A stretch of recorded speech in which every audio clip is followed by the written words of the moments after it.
not to defeat the US military head-on, because conventionally that's impossible. Their goal is simply to not lose. They are literally built to absorb. Picture this. You have a conflict where the absolutely most technologically advanced military in human history, backed by a near $1 trillion budget, launches thousands of precision strikes, cripples an entire economy, and even successfully eliminates top leadership. But it still completely fails to force its adversary to surrender. Well, this isn't just some theoretical wargaming exercise. This is the exact reality of the 2026 conflict between the United States and Iran. What we're looking at is a profound mismatch between cutting-edge conventional power on one side and a deeply entrenched, enduring resistance architecture on the other. You see, America built a military designed to completely dismantle an enemy's army in a matter of weeks. But Iran? They spent decades building a state system specifically designed to survive a vastly stronger enemy indefinitely. Okay, so to really grasp this paradox, we have to look at their strategic goals, because honestly, they aren't even playing the same game. The US is essentially playing conventional chess, right? They're trying to win by destroying military bases, taking out command centers, and forcing a swift political surrender. Iran, on the other hand, is playing this incredibly asymmetric game of just surviving an endless maze. Their objective is absolutely not to defeat the US military head-on, because conventionally that's impossible. Their goal is simply to not lose. They are literally built to absorb massive strikes, keep their command structure intact, and impose such heavy costs on the world that the enemy eventually just gives up and goes home.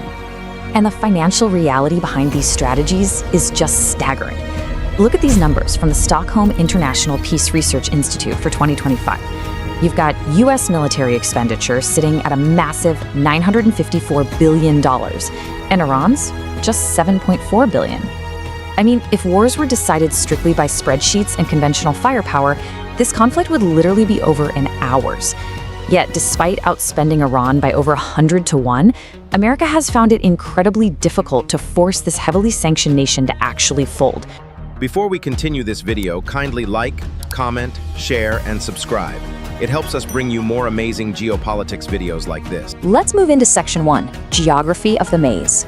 So, to understand why rolling tanks into Iran is a total logistical nightmare, we have to talk about the physical ground itself. The country's geography acts as this organic, giant shield against superior mechanized forces. Iran is huge. We're talking about a population of over 92 million people spread out across this massive interior, heavily protected by the rugged Zagros Mountains to the west and these vast, completely inhospitable deserts like the Dasht-e-Kavir right in the center. An American force can absolutely obliterate Iranian targets from the air, no question. But physically occupying and controlling a mountainous fortress of this scale, that is a completely different universe of difficulty. Geography here isn't just the landscape, it's a literal weapon. That brings us to Section 2, History and Asymmetric Adaptation. Now, geography is just the physical shield. Iran's entire modern strategy is actually a direct, living reaction to historical trauma. This history has totally fossilized an anti-Western military doctrine that they've tested over and over. Their tactical playbook didn't just drop out of the sky, it's a continuous, multi-generational narrative of resisting foreign intervention. And this right here is a pivotal moment we have to talk about. Back in 1953, declassified documents show the CIA and British intelligence actively helped overthrow Iran's Prime Minister, Mohammad Mossadegh. Grasping this specific piece of historical memory is absolutely crucial. Why? Because it explains exactly why Iranian leaders look at any sort of compromise with the West not as standard diplomacy, but as a direct existential threat to their sovereignty.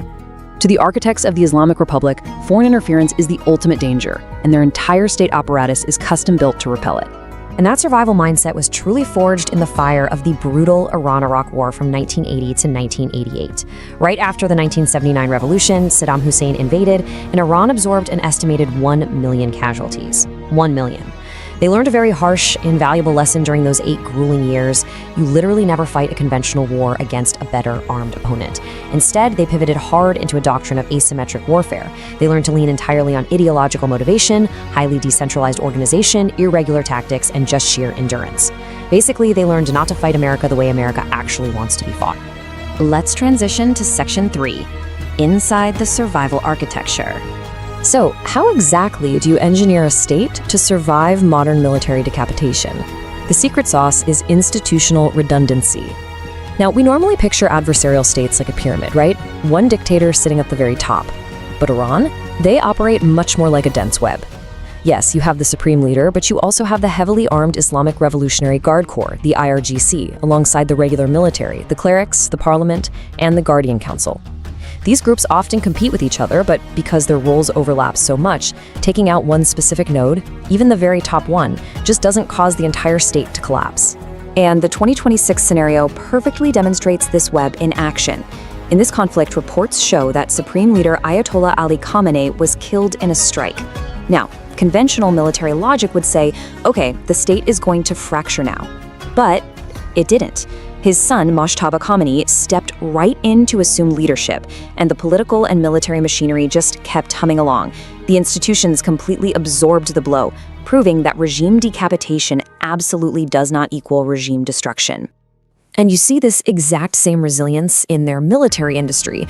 It's actually a fascinating paradox, really, that decades of relentless Western sanctions kind of accidentally forced Iran to develop its own highly capable, localized military-industrial base.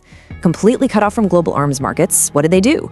They poured massive investments into technical education and engineering. They got incredibly good at reverse engineering, adapting and building their own drones and missiles right at home. The sanctions were obviously intended to weaken them, but they ironically acted as this harsh catalyst for technological self-reliance.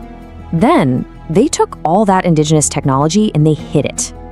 By burying thousands of ballistic and cruise missiles in these deep, heavily hardened underground complexes they call missile cities, Iran basically forces its adversaries to play a deadly game of hide-and-seek. I mean, you can only destroy what you can reliably locate, right?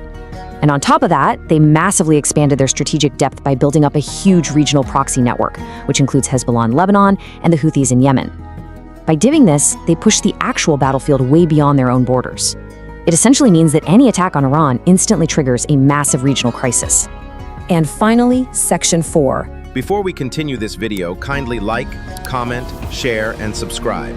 It helps us bring you more amazing geopolitics videos like this. Weaponizing leverage and time. 20%. That is the staggering amount of the entire world's daily oil supply that has to pass through the Strait of Hormuz. And keep in mind, this maritime choke point is just 33 kilometers wide at its narrowest. Because when you're a survival state, your absolute most powerful weapon isn't always explosive. Iran knows it doesn't need to defeat the US Navy in some grand traditional fleet battle. No way. They just need to use their anti-ship missiles, sea mines, swarm boats to choke this one tiny waterway. By doing that, they inflict massive economic pain globally, spike global oil prices, and create total international chaos. They literally transform a localized military conflict into a global economic hostage situation. Which brings us to the real core realization of this entire 2026 scenario. It highlights the absolutely critical difference between tactical success and strategic success.